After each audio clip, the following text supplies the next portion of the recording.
ఇప్పుడు మనము ప్రీవియస్ క్లాస్లో మనం ఏం చెప్పుకున్నాము, ఆదాయ చక్రీయ ప్రవాహం గురించి చెప్పుకున్నాం. అంటే that means circular flow of income గురించి చెప్పుకున్నాము. ఇప్పుడు దానికి కంటిన్యూషన్గా మనము 3 మోడల్స్ చెప్పుకున్నాం కదా. మనం 2 సెక్టార్ మోడల్స్ అని, 3 సెక్టార్ మోడల్స్ అని అండ్ 4 సెక్టార్ మోడల్స్ అని చెప్పుకున్నాము. అందులో చిన్న కంక్లూజన్ పాయింట్ అనేది మిగిలిపోయింది అనేది, ఆ పాయింట్ అనేది ఈ యొక్క స్లైడ్లో నేను చెప్పేస్తాను. ఒక టేబుల్ ఫార్మాట్లో మీకు చెప్తాను. మీరు అతి సునాయాసంగా గుర్తుపెట్టుకునేటట్టుగా ఎగ్జామినర్ ఎలా అడిగినా కానీ మనం అతి సునాయాసంగా ఎగ్జామ్ని మనం బిట్ని టిక్ చేసేటట్టుగా మనం ముందుకు వెళ్ళిపోతాం. ఓకేనా. అందులో భాగంగా మీరు చూడండమ్మా, 2 సెక్టార్ మోడల్స్ అన్నాం. 2 సెక్టార్ మోడల్స్ అంటే ఏంది, ఓకేనా. గృహ రంగము అండ్ పరిశ్రమలు అంటే దట్ మీన్స్ సమస్యల రంగం అంటారు. అదేవిధంగా 3 సెక్టార్ మోడల్స్ అంటే ఏంది, మోడల్ అంటే ఏంది, కుటుంబ రంగానికి అండ్ పరిశ్రమ రంగానికి అండ్ ప్రభుత్వ రంగాన్ని యాడ్ చేసినట్లయితే 3 సెక్టార్ మోడల్స్ అనేది వస్తుంది. ఓకేనా. దీన్ని ఏమంటారంటే క్లోజ్డ్ ఎకానమీ అని కూడా అంటారు. ఓకేనా. ఇది జాగ్రత్తగా గుర్తుపెట్టుకోండమ్మా. అటార్కీ అని కూడా అంటారు. అండ్ దెన్ అదేవిధంగా చూడు, కుటుంబ రంగము అండ్ సమస్యల రంగం అంటే పరిశ్రమలు అండ్ గవర్నమెంట్ సెక్టర్ ప్లస్ విదేశీ వ్యాపారాన్ని కలిపినట్లయితే ఏమొస్తుంది అని అంటే ఓపెన్ ఎకానమీ అనేది వస్తుంది. ఇది very very very very important. ఓకేనా. రైట్. నేను లాస్ట్లో బిట్లని ఫ్రేమ్ చేస్తాను, మీరే చూడండి. ఓకేనా. చిరంజీవి సార్ బుక్లో కీ పాయింట్స్ అనేది లాస్ట్లో ఉంటుంది, మొత్తం నేను కవర్ చేస్తాను, మీకు ఏ డౌట్ అనేది వద్దు. ఓకేనా. రైట్. చూద్దామా, వెళ్ళిపోదామా లెసన్లోకి వెళ్దాం. Let start. చూడండి, ఇప్పుడు టేబుల్ ఫార్మాట్లో రంగం, ఓకేనా. అదేవిధంగా లీకేజీలు అండ్ దెన్ ఇంజక్షన్లు అండ్ దెన్ ఈక్వల్ బ్రీమ్స్. అంటే ఈక్వల్ బ్రీమ్స్ అంటే ఏంది, సమతుల్యము. ఓకేనా. ఇది జాగ్రత్తగా గుర్తుపెట్టుకోండి అమ్మా, ఇంకేం లేదు అంతమించి. ఇప్పుడు చూద్దామా. ఫస్ట్ వన్ వచ్చేసి రంగం. రంగంలో ఏంటి, 2 సెక్టార్ మోడల్సే కదమ్మా. First 2 sector models first 2 sector మోడల్స్లో 2 సెక్టార్స్ అంటే ఎవరెవరు ఉన్నారు, గృహ రంగము అంటే family holders and then next ఏంటి, సమస్యల రంగం ఉంది. మీరు జాగ్రత్తగా ఆలోచించుకోండి. దాంట్లో లీకేజ్లు అంటే నేను ఏం చెప్పాను, లీకేజ్లు అంటే పొదుపులు, సేవింగ్స్, పొదుపులు లీకేజ్లు అవుతాయి. అంతే కదమ్మా. ఇప్పుడు పొదుపులు లీకేజ్లు ఎట్లా అవుతాయి, మనకు మన ఉత్పత్తి కారకాలన్నిటి కంపెనీకి ఇచ్చాము. కంపెనీ వాళ్ళు ఏం చేస్తారు, మనకు అమౌంట్ అనేది ఇచ్చారు. ఇచ్చిన అమౌంట్ని మనం ఏం చేస్తాము, కొంచెం ఖర్చు చేస్తాము, కొంచెం ఏం చేస్తాము సేవింగ్ చేసుకుంటాం అంటే పొదుపులు చేసుకుంటాము, కొంచెం ఏం చేస్తామంటే గవర్నమెంట్కి పన్నులు కడతాము. ఇది గుర్తుపెట్టుకోండి. సరే, పొదుపు అనేది ఇక్కడ ఏమైంది, లీకేజ్ అయ్యింది. అదేవిధంగా 2 సెక్టార్ మోడల్స్లో ఇంజక్షన్లు అంటే ఏంది, పెట్టుబడులు. అర్థమవుతుందమ్మా. పెట్టుబడులు అంటే ఇన్వెస్ట్మెంట్, పెట్టుబడి. పెట్టుబడి అనేటువంటిది ఏమవుతుంది, ఇంజక్షన్ అవుతుంది 2 సెక్టార్ మోడల్స్లో. ఓకేనా. రైట్. అదేవిధంగా మీరు చూడండి మా 2 సెక్టార్ మోడల్స్లో పొదుపు అండ్ పెట్టుబడులు రెండు సమానమైనట్లయితే, నేను ఇంతకుముందు చెప్పాను పొదుపు గ్రేటర్ దాన్ ఇన్వెస్ట్మెంట్. పొదుపు అనేది సేవింగ్స్ అనేది ఇన్వెస్ట్మెంట్ కన్నా ఎక్కువ ఉంటే ఏమవుతుంది, ఆదాయ ప్రవాహం అనేది తగ్గుతుంది అని చెప్పాను నేను మీకు. ఓకేనా. అదేవిధంగా పెట్టుబడులు greater than savings, investment greater than savings కన్నా ఎక్కువ ఉంటే ఏమవుతుంది ఆదాయ ప్రవాహము పెరుగుతుంది. అదేవిధంగా అందుకని నేను లాస్ట్లో చెప్తానని చెప్పేసి ఈ పాయింట్ ఎత్తి పెట్టాను నేను. పొదుపులు అండ్ దాని పెట్టుబడులు రెండు ఈక్వల్ అయినట్లయితే దట్ మీన్స్ చెప్పండి చూడమ్మా, savings is equal investment is equal ఏమవుతుంది, ఈక్వల్ బ్రీమ్. అంతే కదా మనకు వచ్చిన పాయింట్ అక్కడ మనకు చూడండి. రెండు ఏమవుతుంది, ఈ రెండు ఈక్వల్ అయిపోయినాయి కాబట్టి ఈక్వల్ బ్రీమ్, సమతుల్యం సాధించాయి. ఓకేనా. అది గుర్తుపెట్టుకోండి అమ్మా. కాబట్టి పొదుపు అనేది పెరిగితే ఆదాయ ప్రవాహం తగ్గిపోతుంది, పెట్టుబడులు అనేది పెరిగితే ఆదాయ ప్రవాహం పెరుగుతుంది. ఇది జాగ్రత్త గుర్తుపెట్టుకోండి. Next 3 sector models. 3 సెక్టార్ మోడల్స్లో ఏంటి, 3 సెక్టార్ మోడల్స్ అంటే ఏంది, కుటుంబ రంగము అండ్ పరిశ్రమలు అంటే గవర్నమెంట్ కలిపితే మనం 3 సెక్టార్ మోడల్స్ అంటాము. ఇందులో ఓకేనా. లీకేజ్లు అంటే ఏంది, పొదుపులు, పొదుపు ప్లస్ చూడమ్మా లీకేజ్ ఏమవుతుంది, పన్నులు అనేటువంటివి లీకేజీలు, పన్నులు. ప్రీవియస్ స్లైడ్ చూడకుండా ఇది ఈ డయాగ్రామ్ చూస్తే, ఈ టేబుల్ చూస్తే మీకు ఏం అర్థం కాదు, చూడండి దాన్ని కూడా. సరే రైట్. ఇప్పుడు పన్నులు అనేటువంటివి లీకేజీలు అయినాయి. ఎందుకంటే గృహ రంగము వచ్చిన ఆదాయంలో కొంచెం ఆదాయము పన్ను రూపంలో గవర్నమెంట్ పే చేస్తుంది. ఇప్పుడు కంపెనీలకు వచ్చినటువంటి ఆదాయంలో కొంచెం కార్పొరేట్ పన్నులు అని చెప్పేసి వాళ్ళు పే చేస్తారు. కాబట్టి లీకేజ్. అదే ఉంటే సో కంపెనీల దగ్గర అదే అమౌంట్ కార్పొరేట్ పన్ను కట్టకుండా ఉంటావు. సపోజ్ కార్పొరేట్ పన్ను ఈ సంవత్సరంలో సో 100 కోట్లు కట్టాలి. అదే 100 కోట్లు కట్టకుండా ఉంటే వాళ్ళు ఏం చేస్తారు, సో ఉత్పత్తుల మీద పెడతారు, ప్రొడక్షన్ పెరుగుతుంది. ఆ ప్రొడక్షన్ మళ్ళీ సో ప్రజల్లోకి వస్తారు, ప్రజల్లో కొంటారు, ప్రజలు మళ్ళీ ఆదాయం వస్తుంది. అంటే ఆదాయ ప్రవాహం పెరుగుతుంది వాటికి. ఓకేనా. కాబట్టి ఇక్కడ సో పన్నులు అనేటువంటివి లీకేజీలు అయినాయి. ఇది జాగ్రత్త గుర్తుపెట్టుకున్నామా. ఇక్కడ ఏంటి, సో అదే 3 సెక్టార్ మోడల్స్లో ఇంజెక్షన్ అంటే ఏంటి, ఇంజెక్షన్ అంటే ఏంది చూడమ్మా. సో చూడండి ఇక్కడ వ్యయం, ప్రభుత్వ వ్యయం అనేటువంటివి సో ఏమవుతుంది, ఇంజెక్షన్ అవుతాయి. ప్రభుత్వ వ్యయము అండ్ సో పెట్టుబడులు కూడా కలిసిపోయినాయి కదమ్మా. ఇక్కడ పెట్టుబడి 3 సెక్టార్ మోడల్స్, ఇది ప్లస్ ఇది, కాబట్టి 3 సెక్టార్ మోడల్స్ వస్తుంది. వ్యయం ఎక్స్పెన్సెస్. ఓకే. సో కాబట్టి ఇంజెక్షన్ అవుతాయి. కాబట్టి మీరు జాగ్రత్త గుర్తు. అదేవిధంగా ఇక్కడ ఈక్వల్ బ్రీమ్ అవ్వాలంటే ఏమవ్వాలి, సో ఏమవ్వాలి జాగ్రత్త గుర్తుపెట్టుకోండి. సో పన్నులు పొదుపులు ఈజ్ ఈక్వల్ సో వ్యయం అండ్ సో పెట్టుబడి, ఇన్వెస్ట్మెంట్ అంటే that means expenses and investment. ఇది జాగ్రత్తగా చూడండి. సో చూడండి, సో పన్నులు సేవింగ్స్, పొదుపు అండ్ పన్నులు ట్యాక్స్ ఈజ్ ఈక్వల్ సో వ్యయం expense, investment and expenses. So కాబట్టి ఇది జాగ్రత్త అమ్మ. సో ఇది 3 సెక్టార్ మోడల్స్. ఇది అదేవిధంగా 4 sector models. 4 sector model. 4 sector మోడల్స్లో లీకేజ్లు అంటే ఏంది, 4 sector models leakage. 4 sector models ఎట్లా వస్తుంది, గృహ రంగము అండ్ సంస్థల రంగం అంటే పరిశ్రమలు అండ్ ప్రభుత్వ రంగానికి గాన మనము సో విదేశీ వ్యాపారం అనే పదాన్ని యాడ్ చేసినట్లయితే మనకేం వస్తుందనంటే 4 సెక్టార్ మోడల్ అనేది వస్తుంది.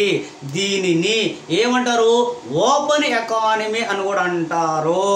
ఓకేనా. అంటే ఇంకొక మాట చెప్పాలంటే దీనికి విదేశీ వ్యాపారం అన్న కన్నా ఇంకొక మాట కూడా చెప్పచ్చు, ఎగుమతులు దిగుమతులు అని కూడా వాడతాడు. అయితే ప్రపంచీకరణ అనే పదం కూడా వాడేదానికి అవకాశాలు ఉన్నాయి. ఇలా మీరు జాగ్రత్త గుర్తుపెట్టుకుని ఒక చిన్న టెర్మినాలజీతో ఎగ్జామినర్ మీ బిట్ని మీ పెన్నుతోనే ఆన్సర్ తప్పు పెట్టించేదానికి అవకాశాలు ఎక్కువగా ఉంటుంది. కాబట్టి ఆ అవకాశాన్ని మీరు ఇవ్వకుండా ఉంటే ఇప్పుడు ఇచ్చినటువంటి నోటిఫికేషన్లో జూనియర్ అసిస్టెంట్ పోస్టులు ఎక్కువ ఉన్నాయి. కాబట్టి ఈ ఏరియా మీద మీకు సింపుల్గా ఇస్తాడు. ఆ సింపుల్ అనేది లాస్ట్లో నేను బిట్ ఫ్రేమ్ చేస్తాను. మీరు జాగ్రత్త గుర్తుపెట్టి గ్రూప్ 2 పోస్టులు కూడా పెరిగేదానికి అవకాశాలు ఎక్కువ ఉన్నాయి. ఎవరో కూడా నిద్ర పోబాకండి, మేలుకోనండి. ఈ 3 నెలలు కానీ మీరు 4 నెలలు దాదాపులో 4 నెలలు కానీ మీరు పర్ఫెక్ట్ అయితే మీ జీవితం అనేది డెవలప్ అయిపోతుంది. ఒక్కసారి మీరు మీ యొక్క ఫ్యామిలీకి మీరు పోషకులు అయిపోతారు, వాల్యూ పెరిగిపోతుంది. రైట్. చూడండి 4 సెక్టార్ మోడల్స్లో ఏమవుతుంది, ఇక్కడ లీకేజ్లు అంటే ఏంది, దిగుమతులు ప్లస్ సో పొదుపు ప్లస్ పన్నులు, ఇవన్నీ కూడా లీకేజ్. మా 4 సెక్టార్ మోడల్స్లో లీకేజ్లు ఏవి, క్రింది వానలు అంటాడు. ఏవి లీకేజ్లు, దిగుమతులు ప్లస్ అండ్ అంటే సో పొదుపులు అండ్ పన్నులు, tax, savings and tax. Okay. అదేవిధంగా సో 4 సెక్టార్ మోడల్స్లో ఇంజెక్షన్ అంటే ఏంది, ఇంజెక్షన్ అంటే ప్రోత్సాహం, అంటే పరిశ్రమలకి ప్రోత్సాహం కల్పించడము, ఉత్పత్తిని పెంచేదాని కోసం దాన్ని ఇంజెక్షన్ అంటే. ఇంజెక్షన్ అంటే మళ్ళీ మీరు కోషీల్డ్, కోయాక్సిన్ సో అవి అనబాకండి అమ్మా, ఆ ఇంజెక్షన్ కాదు. ఇది ఏంటంటే ప్రోత్సాహము. సరే. కాబట్టి జాగ్రత్త గుర్తుపెట్టుకోండమ్మా. ఇక్కడ ఏమన్నాడు, సో ఇక్కడ సో ఇంజక్షన్లు ఏంటి, దిగుమతులు కాబట్టి సో సారీ ఎగుమతులు. సో కాబట్టి ఎగుమతులు సో ప్లస్ ఏందమ్మా చూడండి, పెట్టుబడులు అండ్ ప్లస్ సో వ్యయం. ఇవన్నీ కూడా ఏమవుతాయి, ఇంజక్షన్లు అవుతాయి. 4 సెక్టార్ మోడల్స్లో ఇంజక్షన్లు అంటే ఏంటంటే ఈ 3 ఉంటాయి, లేదంటే ఒకటే ఉంటుంది ఆన్సర్లో. ఇది జాగ్రత్తగా గుర్తుపెట్టుకోండి. ఇప్పుడు ఈ యొక్క సో లీకేజ్లు ఇంజక్షన్లు ఈక్వల్ బ్రీమ్ సాధించాలంటే ఏం చేయాలి, ఇవి 2 ఏమవ్వాలమ్మా, ఈక్వల్ అవ్వాలి. తీయండి ఇప్పుడు. So inputs plus savings plus so and tax tax is equal so exports plus so and so investment plus ఓకేనా expenditures వచ్చేసిందా వచ్చేసింది. ఇట్లా అమ్మా ఇట్లా అడతాడు ఎగ్జామినర్. సో 3 సెక్టార్ మోడల్స్ అంటే ఏంది, 4 సెక్టార్ మోడల్స్ అంటే ఏంది, 2 సెక్టార్ మోడల్స్ అని చెప్పేసి అడుగుతూ ఉంటాడు. మీరేం కంగారు పడబాకండి. ఇప్పుడు చూడండి మనకు సో ఎగుమతులు ఇంజెక్షన్ ఎట్ట అవుతాయి, దిగుమతులు లీకేజీలు ఎట్ట అవుతాయి. ఇప్పుడు మనం చూడమ్మా ఎగుమతులు అన్నాం. మన దేశంలో మన దేశీయుడు లేదా విదేశీయులు తయారు చేసిన వస్తువులు వివిధ దేశాలకు ఎగుమతి చేయగా విదేశ మార్గ ద్రవ్యాన్ని ఆర్జిస్తాం. అంటే విదేశాల నుంచి మనం రిసిప్ట్లు పొందుతాం. కాబట్టి మన దేశానికి అది సో ఆదాయమే కదా. అది అలా వచ్చినప్పుడు విదేశాల నుంచి ఆదాయం వచ్చినప్పుడు మనం ఏం చేస్తాము, ఇంకో కంపెనీ పెడతాం. ఇంకో కంపెనీ పెట్టి మళ్ళీ ఏం చేస్తాము, సో ఉత్పత్తులు పెంచి మళ్ళీ ఏం చేస్తాము, మనం ఎక్స్పోర్ట్ చేస్తాం. వివిధ దేశాలకి ఎక్స్పోర్ట్ చేస్తాము. మళ్ళీ విదేశీ మార్గ ద్రవ్యం అనేది వస్తుంది మనకు. ఓకే. కాబట్టి అప్పుడు మనం మన భారతదేశం ఆర్థిక శక్తిని కలిగి ఉంటుంది, ఆర్థిక పరిపుష్టతను కలిగి ఉంటుందని నిరూపించారు. కాబట్టి అదేమైంది, ఇంజెక్షన్ అయ్యింది. ఇది జాగ్రత్త గుర్తుపెట్టు. లీకేజ్లు అంటే ఏంది, సో మన భారతదేశము వివిధ దేశాల నుంచి సో మనము సో వివిధ వస్తువులు దిగుమతి చేసుకోగా వాటికి దిగుమతి చేసుకున్న వస్తువులకు మనం పేమెంట్ చెల్లించాలి. వాళ్ళకి మనం చెల్లించాలి కదా. ఇప్పుడు ఏంది, ఇది నష్టం కదా, మనకు నష్టం. కాబట్టి ఇది ఏమవుతుంది, మనకు లీకేజ్లో అవుతుంది, ఉన్న అమౌంట్ వెళ్ళిపోతుంది వాళ్ళకి. ఓకే. కాబట్టి ఇదే కదమ్మా జరిగింది. బ్రిటిష్ వాడు మన భారతదేశం పరిపాలించిన నాటికి సో బ్రిటిష్ వాడు ఎంటర్ అవ్వ నాటికి ఫ్రెంచ్ వాడు, డచ్ వాడు, డేన్స్ వాడు వీళ్ళందరూ కూడా రానాటికి ప్రధాన కారణం ఏంటంటే అదే కదా, విదేశీ వ్యాపారమే కదా. కాబట్టి ఇది జాగ్రత్తగా గుర్తుపెట్టుకోండి. ఓకేనా, రైట్. సో కాబట్టి సో ఇక్కడ ఈ టేబుల్ ఫార్మేషన్ అనేటువంటిది మీకు నేను చక్కగా చెప్పాను చెప్పేసి నేను అనుకుంటున్నాను. మీరు నేర్చుకుంటే ఓకే, లేకపోతే అవును. సో కాబట్టి 2 సెక్టర్ మోడల్లో లీకేజ్ అనగా అంటాడు పొదుపు, 2 సెక్టర్ మోడల్స్లో సో ఇంజెక్షన్ అనగా అంటాడు ఏందమ్మా పెట్టుబడులు. ఒక బిట్ ఫార్మేట్ 2 సెక్టార్ మోడల్స్లో లీకేజ్లు ఏవి క్రింది వానులు అంటాడు. లీకేజ్లు ఏవి, పొదుపు. అదేవిధంగా 2 సెక్టార్ మోడల్స్లో ఇంజెక్షన్ ఏవి, పెట్టుబడులు. ఓకేనా, అర్థమైందా. అదేవిధంగా 3 సెక్టార్ మోడల్స్లో లీకేజ్లు ఏవి, పొదుపులు అండ్ పన్నులే కదా. 2 సెక్టార్ మోడల్ మెయిన్ ఏది, పన్నులు లీకేజ్. సో పన్నులు ప్లస్ పొదుపులు కలిపి 2 సెక్టార్ మోడల్స్లో లీకేజ్ అవుతాయి. అదేవిధంగా 2 సెక్టార్ మోడల్స్లో ఇంజెక్షన్ అంటే ఏంటంటే సో వ్యయము అండ్ పెట్టుబడులు సో అవుతాయి. ఈక్వల్ బిల్ అంటే మీకు తెలుసు. కాబట్టి 4 సెక్టార్ మోడల్స్లో లీకేజ్ అంటే డైరెక్ట్గా అడిగినాడా, ఇది ఉన్న ఆన్సర్లో దిగుమతి పెట్టుకోండి. ఈ 3 ఉన్నాయి, 3 పెట్టండి ఆన్సర్లో. ఇది జాగ్రత్త అమ్మా. ఓకేనా. సో ఇంజెక్షన్ ఏంటి, ఎగుమతులు ప్లస్ సో పెట్టుబడులు ప్లస్ వ్యయము. సో కాబట్టి ఈక్వల్ డ్రీమ్ అయ్యింది. ఇలా అడగతాడు ఎగ్జామినరు. మీరు అతి సునాయాసంగా మీరు బిట్ని ఫ్రేమ్ చేసుకుంటూ ముందుకు వెళ్ళిపోండి. ఇంకా అంతకు మించి ఇంకేం కష్టపడాల్సిన అవసరం లేదు. చూసారా, ఈ టేబుల్ ఫార్మేషన్ కానీ మీరు చక్కగా కానీ మీరు సో ఫ్రేమ్ చేసుకున్నట్లయితే ప్రాక్టికల్గా చదవండి. బై హార్ట్ చేస్తే మాత్రం ఎకానమీలో దెబ్బతింటారు. రేపు బిట్లు మీకు ఇండైరెక్ట్గా ఇస్తాడు. ఇండైరెక్ట్ ఇచ్చినప్పుడు దెబ్బతినాల్సినటువంటి ఆవశ్యకత ఎక్కువ ఉంటుంది. కాబట్టి నేను ముందుగా చెప్తున్నా, ప్రాక్టికల్గా చూడండి. మీరు చిన్నపిల్లలు కాదు, పెద్ద పిల్లలు. కాబట్టి ప్రాక్టికల్ ఇన్ఫర్మేషన్తో మీరు ముందుకు వెళ్ళిపోండి. నెక్స్ట్ కొన్ని టెర్మినాలజీ అనేటువంటివి ఆ ప్రీవియస్ క్లాసులు మిగిలిపోయినాయి, అక్కడక్కడ చెప్దామని చెప్పేసి అనుకుని దాన్ని వదిలేశాను నేను. ఏది, సో ఆదాయ భావనలు ఉన్నాయి కదా, భావనల దగ్గర ఉన్నాయి కదా. సో అవి దగ్గర ఆపేస్తున్నాను. అవి ఇప్పుడు నేను ఒక్కొక్క దగ్గర ఒక్కొక్క భావన చెప్పేస్తూ ఉంటాను. మీరు ఆ టెర్మినాలజీ నేర్చేసుకోండి. ఎప్పుడు ఆ 3-4 టెర్మినాలజీ మీద మనకు ఒక బిట్ అనేది ఉంది. అందుకే మీకు అక్కడక్కడ నేర్పించేస్తాను చెప్పేసి వాటిని వదిలిపెట్టాను. అయినా కానీ ఇప్పుడు మీరు వాటిని చూడండి. సరే, ఓకే. ఇది జాగ్రత్తగా చూడండి, అబ్జర్వేషన్ చేయండి. సో మీరు సో అతి సునాయాసం గుర్తుపెట్టుకోవాల్సిన మరొక అంశం తలసరి ఆదాయము. తలసరి ఆదాయం, పర్ క్యాపిటల్ ఇన్కమ్. తలసరి ఆదాయం చూడండమ్మా. తలసరి ఆదాయం వెరీ వెరీ ఇంపార్టెంట్. ఇప్పుడు జూనియర్ అసిస్టెంట్ పోస్టులు ఎక్కువ పడున్నాయి. జూనియర్ అసిస్టెంట్ పోస్టుల్లో బేసిక్ పాయింట్ల మీదే ఎక్కువ క్వశ్చనరీస్ని ఎగ్జామినర్ రేట్ చేసేదానికి అవకాశాలు ఉంటాయి. ఇవి జాగ్రత్తగా గుర్తుపెట్టుకోండి. సో చూడండి, ఇప్పుడు చూద్దామా. తలసరి ఆదాయం అంటే ఏంది, per capital income. English medium వాళ్ళు అయితే సో పర్ క్యాపిటల్ ఇన్కమ్ అంటే ఏంటి, జాగ్రత్తగా మీరు ఆలోచించండి. పర్ హెడ్ కలిగిన ఆదాయాన్నే తలసరి ఆదాయం అంటారు. ఒక వ్యక్తి కలిగిన ఆదాయాన్ని తలసరి, సింపుల్ తీసేయండి. లేదా దాన్ని ఈక్వేషన్ అడిగినాడు. సో తలసరి ఆదాయం ఎట్లా వస్తుందనంటే సో జాతీయ ఆదాయము బై దేశ జనాభా, అంతే, ఇంకేం అవసరం లేదు. తలసరి ఆదాయం ఎట్లా వస్తుందమ్మా. సో జాతీయ ఆదాయం బై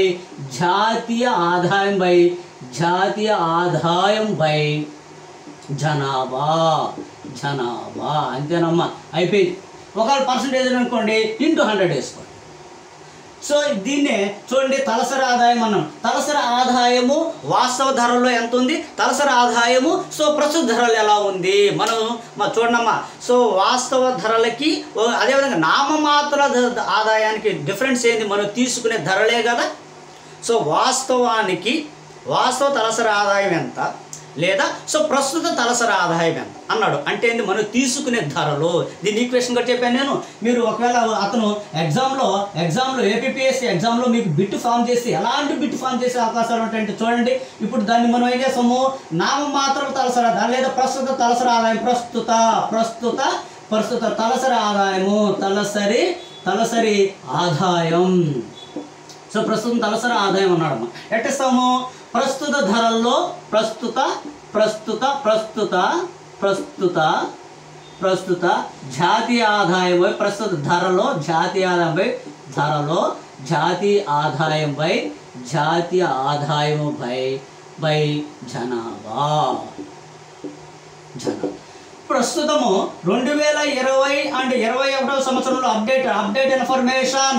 ప్రస్తుతం తలసరి ఆదాయం ఎంత ప్రస్తుత ధరల్లో 2020-21 సంవత్సరంలో తలసరి ఆదాయం ఎంత అంటాడు.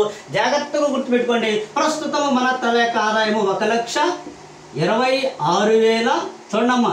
సో 968 రూపాయలు. జాగ్రత్తగా గుర్తుపెట్టుకోండి. ప్రస్తుత ధరలలో 2020-21 సంవత్సరంలో తలసరి ఆదాయం ఎంత అంటే సో 1,26,968 రూపాయలు. ఇది వెరీ వెరీ వెరీ ఇంపార్టెంట్. రేపు జూనియర్ అసిస్టెంట్ పోస్టులు ఎక్కువగా ఉన్నాయి కాబట్టి బేసిక్ తలసరి ఆదాయం ఎంత అంట అంటే మన దేశం యొక్క సో తలసరి ఆదాయం ఎలా ఉందంట ఇది చూడండి అమ్మా. సో దీని యొక్క వృద్ధి రేట్ అనేది బాగా పడిపోయింది. -5.4% మాత్రమే సో తలసరి ఆదాయం వృద్ధి రేటు ఉంది. సో 2020-21 అదేవిధంగా మీరు చూడండి, దీన్ని తీసుకొని స్థిర ధరల్లో అంటాడు. సో అదేవిధంగా స్థిర ధరల్లో కూడా నేను వెళ్తాను చూడండి అమ్మా. దీన్ని ప్రస్తుత ధరలో చెప్పాము మనం. అదేవిధంగా స్థిర ధరల్లో అంటే వాస్తవ ఆదాయము. సో వాస్తవ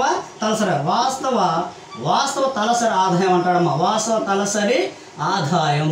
సో వాస్తవ తలసరి ఆదాయం అంటే ఏంటి, నేనేం చెప్పాను, నేను వాస్తవ అనగానే స్థిర ధరలోకి వెళ్ళిపోవాలి. కాబట్టి స్థిర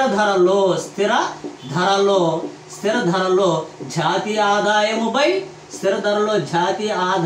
బై ఆదాయం బై జనాభా వచ్చేసిందా. రైట్, తీసింది. స్థిర ధరల్లో తలసరి ఆదాయం ఎంత ఉంది. సో చూడండి అమ్మా, స్థిర ధరలు అంటే 2011-12 సంవత్సరాల మంది స్థిర ధరలు అంటే వెరీ వెరీ ఇంపార్టెంట్. ఈ పాయింట్ ఈ డేట్ అనేది వచ్చిన ఆశ్చర్యపోవలేదు. లేదా అంటే 2017-18 సంవత్సరం కూడా పెట్టుంటాడు. ఇది ఆన్సర్లో లేకపోతే ఏది పెట్టుండొచ్చు అంటే 2017-18. ఎందుకంటే ఆల్రెడీ కమిటీ చేస్తున్నారు, కమిటీ రిపోర్ట్ ఇంకా రాలేదు. వస్తే మీకు అది బిట్ అయి కూర్చుంటుంది. నేను చెప్తున్నాను ఎలా మీరు చదువుకోపోండి. జాతీయ ఆదాయం మీద SI constable and then group 2 and junior assistant అభ్యర్థులు అయితే గ్రూప్ 4 ఎగ్జామ్ రాసేటువంటి అభ్యర్థులు అయితే ఇవన్నీ మీకు బేసిక్ బిట్లకి మీకు స్పందిస్తాడు. డెప్త్ బిట్లు అయితే వేరే విధంగా ఉంటుంది. అది ఆల్రెడీ డెప్త్ బిట్లు అనేటివి మీకు గ్రూప్ 2 వాళ్ళకి చెప్పేస్తున్నాను. ఇది జాగ్రత్తగా ఉంటుంది. గ్రూప్ 2 గ్రూప్ 4 ఏది వచ్చినా కానీ ఎగ్జామ్లో మనం సీరియస్నెస్ తీసుకోవడం మన యొక్క బాధ్యత. చూడండి, సో 2011-12 సంవత్సరంలో స్థిర ధరలో తలసరి ఆదాయం ఎంత, దీన్ని చూడండి, దీన్ని తిప్పుకోటండి. సో 86,000 చూడండి, 86,000 చూసారమ్మా. ఎంతమ్మా, 86,000 మన యొక్క ఆదాయం, తలసరి ఆదాయం ఎంత ఉంది. సో 86,000 జాగ్రత్తగా ఆలోచించండి అమ్మా మన టేబుల్లో. సో చూడండి, సో మన యొక్క తలసరి ఆదాయం ఎంత అన్నాడు, దీన్ని తీసుకోండి. సో 86,000 చూడండి,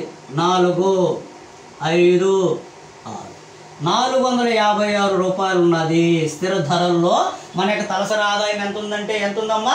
సో 86,456 రూపాయలు ఉన్నాయి. చూడండి, దీంట్లోంచి డ్రా చేసుకోండి బిట్టికి ఆన్సర్. సో ఇది ఇంత కష్టపడి నేర్చుకున్నది మీరు. 1,26,968 రూపాయలు మన తలసరి ఆదాయం. మీరు రేపు నీ ఆదాయం ఎంత అంటే ఎగ్జామ్ అయిపోయేంత వరకు నీ ఆదాయం ఎంత అంటే నువ్వు బ్యాచిలర్ ఎప్పుడు నీ ఆదాయం అంటే 1,26,000 ఓకేనా. సో ఎంత, 968 రూపాయలు. స్థిర ధరలు అంటే చూడమ్మా 8. సో దీన్ని తిప్పించుకోండి, 86 4 5 6 ఇట్లా చదువుకోకండి. సో మీరు ఎందుకంటే ఈ నెంబర్ అమ్మా, డిజిట్ అమ్మా, ఆడుకుంటాడు. అందుకని నేను ఈ విధంగా చెప్తున్నాను. ఇది ఎంత వృద్ధి రేటు సాధించిందంటే -8.9%, -8.9%. ఇది అడగతాడు. ఎన్ని టేబుల్ ఫార్మేషన్ నేను చెప్తాను. ఇప్పుడు వచ్చింది కాబట్టి, ఫ్లో వచ్చింది కాబట్టి నేను చెప్తాను. ఇది నేర్చుకోబోండి. ఎలాంటి 10 పాయింట్లు నేర్చుకోబోండి. ఒక బిట్ వస్తుంది. అలాంటి బిట్స్ మనకు కావాలే కానీ చెత్త చెదారము మనకు అవసరము లేదు. ఇది నేను గ్రూప్ 2 అభ్యర్థులకు చెప్పదలుచుకున్నటువంటి నగ్న సత్యం. ఓకేనా, రైట్. అదేవిధంగా తలసరి ఆదాయం గురించి మనం చెప్పుకున్నాము. అండ్ దెన్ మరొక అంశం ఏంటంటే తలసరి ఆదాయం వృద్ధి రేటు గురించి మనం డిస్కషన్ చేసుకోవాలి. ఏమో ఈ పాయింట్ రేట్ చేసి ఏం చేయాలి సార్? అన్నీ చెప్పారు సార్, మీరు మంచి బుక్ నుంచి తీసుకున్న ప్రామాణిక బుక్ని తీసుకున్నారు, కానీ ఇది చెప్పలేదు సార్ అని అంటే నేనేం చేశాను. కాబట్టి చూడమ్మా, తలసరి ఆదాయం వృద్ధి రేటు, తలసరి ఆదాయం వృద్ధి రేటు, వృద్ధి రేటు, తలసరి ఆదాయం వృద్ధి రేటు. ఎట్లా వస్తుంది తలసరి ఆదాయం వృద్ధి రేటు? చూడండి. తలసరి ఆదాయం వృద్ధి రేటు వస్తుంది జాతీయ ఆదాయం వృద్ధి రేటులోంచి జనాభా వృద్ధి రేటుని కానీ తీసివేసినట్లయితే తలసరి ఆదాయం వృద్ధి రేటు అనేది వస్తుంది. అర్థమవుతుంది నేను చెప్పే. దేని వృద్ధి రేట్లను తీసేయాలి? జాతీయ ఆదాయం వృద్ధి రేటులోంచి జనాభా వృద్ధి రేటుని తీసివేసినట్లయితే మనకేమొస్తుందంటే తలసరి ఆదాయం వృద్ధి రేటు అనేది వస్తుంది. చూడండమ్మా, జాతీయ ఆదాయం తలసరి ఆదాయం ఎట్లా వస్తుంది?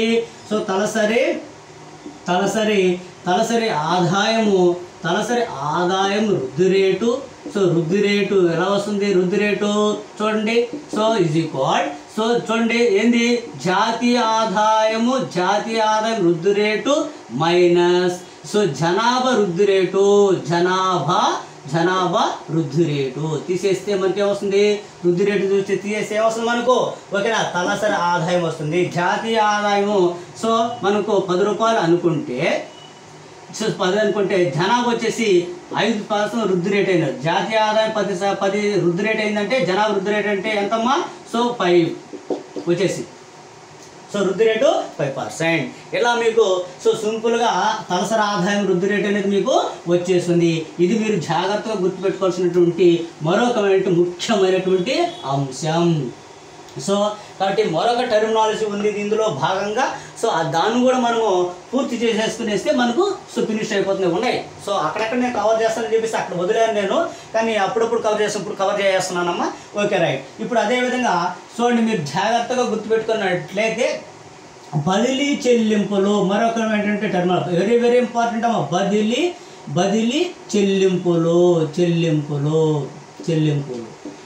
బదిలీ చెల్లింపులు అమ్మా, ఏదైనా మిస్ అయినా కానీ ఆ మిస్ అయిన కంటెంట్ నెక్స్ట్ టాపిక్లో ఉంటుందని చెప్పి నేను ఇక్కడ మిస్ చేస్తాను, వదిలేస్తాను. వదిలేసిన తర్వాత నేను అక్కడ కవర్ చేస్తాను. కాబట్టి మొత్తం మీద ఎక్కడ ఏ పాయింట్ మిస్ అవ్వదు. ఎందుకంటే ఇక్కడ నేను తలసరి ఆదాయం అన్నాను, అక్కడ టేబుల్లో కూడా మళ్ళీ తలసరి ఆదాయం చెప్పాలి. కాబట్టి డబుల్ ఎంట్రీ అయిపోతుంది. మనం చెప్పినప్పుడు జాతీయ ఆదాయం కొలిసేటప్పుడు ఒక వస్తువును 2 సార్లు క్యాలిక్యులేట్ చేస్తే ఏమవుతుంది? జాతీయ ఆదాయం డబుల్ అయిపోతుంది. అట్లా అన్నమాట. Okay, right. కాబట్టి బదిలీ చెల్లింపులు అనే పదాన్ని మీకు చాలాసార్లు వాడున్నాను నేను. బదిలీ చెల్లింపులు అంటే ఏంది? వ్యక్తులు ఎలాంటి ఉత్పత్తి కార్యకలాపాల్లో పాల్గొనకుండా కొంత అమౌంట్ అనేది సంపాదించడం జరుగుతుంది. దాన్ని బదిలీ చెల్లింపులు అంటారు. ఓకే, నేను జాగ్రత్త గుర్తుపెట్టుకున్నాను. ఫర్ ఎగ్జాంపుల్ వృద్ధాప్య పింఛన్. వృద్ధులు ఎలాంటి ఉత్పత్తి కార్యకలాపాల్లో పాల్గొంటున్నారా? ఏ పరిశ్రమలకైనా వెళ్తున్నారా, లేకపోతే ఏమైనా పనైనా చేస్తున్నారా? లేదు. కానీ వాళ్ళకి నెల పెట్టగానే మనకు గడప వద్దకే పెన్షన్ అనేది వెళ్ళిపోతుందా లేదమ్మా? 1వ తారీఖు వెళ్ళిపోతుంది. 2250 రూపాయలు వెళ్ళిపోతుంది వాళ్ళకి. అదేవిధంగా రేపు జనవరి నుంచి అంటే 2022 జనవరి నుంచి కూడా 2500 రూపాయలు వాళ్ళకి వెళ్ళిపోతుంది. చూసారా వాళ్ళు ఏ కష్టమైన పడుతున్నారా? లేదు. అదేవిధంగా ఉద్యోగులు రిటైర్డ్ పెన్షన్స్. ఉద్యోగులు రిటైర్డ్ అయిపోయిన తర్వాత వాళ్ళకి పెన్షన్ ఇస్తారు ప్రభుత్వం. వాళ్ళు అంతకుముందు అయితే ఓకే వర్క్ చేస్తున్నారు, ఇప్పుడు ఏ వర్క్ చేస్తున్నారు? ఏ వర్క్ చేయడం లేదు కదా. కాబట్టి ఇది మీరు జాగ్రత్తగా గుర్తుపెట్టుకోవాల్సినటువంటి అంశం. ఇది మీరు క్లియర్గా గుర్తుపెట్టుకోండి. అదేవిధంగా స్టూడెంట్స్కి స్కాలర్షిప్లు ఇస్తాం. మనం స్టూడెంట్కి స్కాలర్షిప్లు ఇస్తాము, అది కూడా బదిలీ చెల్లింపుల కిందకి వస్తుంది. గిఫ్ట్లు ఇస్తారు, గిఫ్ట్లు కూడా బదిలీ చెల్లింపులకు వస్తుంది. అదేవిధంగా ఇలాంటివన్నీ కూడా మనం బదిలీ చెల్లింపుల కిందకే వస్తాయి. క్రింది వాన్లో బదిలీ చెల్లింపుల కింద వచ్చేటువంటి అంశం ఏది అని అంటాడు ఎగ్జామినరు. వృద్ధాప్య పింఛను, ఓకేనా. అదేవిధంగా నిరుద్యోగ భృతి, ఓకేనా. అండ్ దెన్ సో మరొక అంశం ఏంటంటే సో ఉద్యోగుల యొక్క ఫంక్షన్స్, ఓకేనా. అదేవిధంగా గిఫ్ట్లు, ఓకేనా. సో అండ్ దెన్ సో తల్లిదండ్రులు విద్యార్థులకు ఇచ్చేటువంటి పాకెట్ మనీ, ఇవన్నీ కూడా బదిలీ చెల్లింపుల కిందకే వస్తాయి, ఓకేనా. ఇలా మీరు సబ్జెక్ట్ని సో తీసుకుంటే వెళ్ళిపోయినట్లయితే ఎగ్జామినర్ ఎలా బిట్ స్పందించినా కానీ మీరు అతి సునాయాసంగా బిట్కి మీరు ఆన్సర్ చేసేటువంటి అవకాశాలు ఎక్కువగా ఉంటుంది. కాబట్టి ఇది వెరీ వెరీ వెరీ ఇంపార్టెంట్, ఓకేనా. Right. Next so transfer payment అమ్మా, ఇంగ్లీష్ మీడియం వాళ్ళు అయితే ట్రాన్స్ఫర్ పేమెంట్స్ అంట. సో నెక్స్ట్ మరొక అంశం ఏదంటే సో డిస్పోజబుల్ ఇన్కమ్, వ్యయరహిత వెస్టి ఆదాయము, వ్యయరహిత ఆదాయము. So disposable so personal income, వ్యయరహిత ఆదాయం అంటే ఏంది?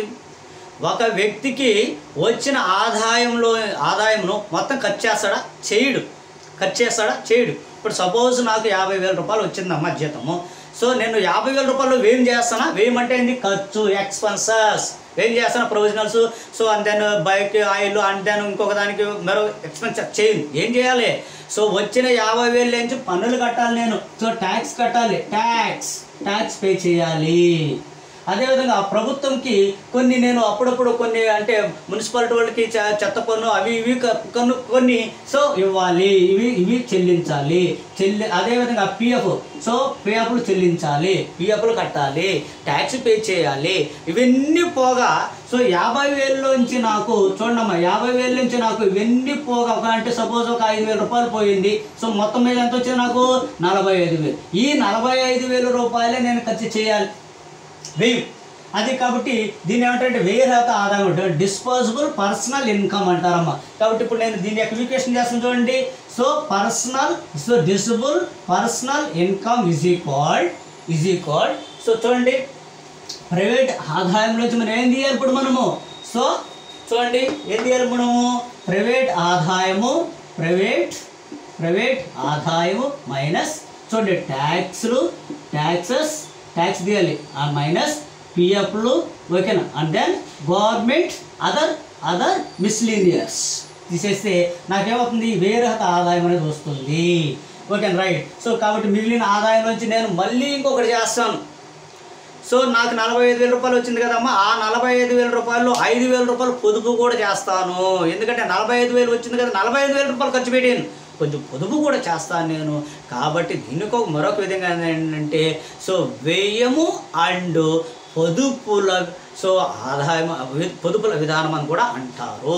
ఇట్లా గుర్తుపెట్టుకోండి అమ్మా. ఇంకొక విధానం ఉన్నది, పర్సనల్ ఇన్కమ్ ఉంది, అండ్ దెన్ సో మనకు ప్రైవేట్ ఇన్కమ్ కూడా ఉంది. ఆ personal income and private income కూడా మనము నెక్స్ట్ స్లైడ్లో మనము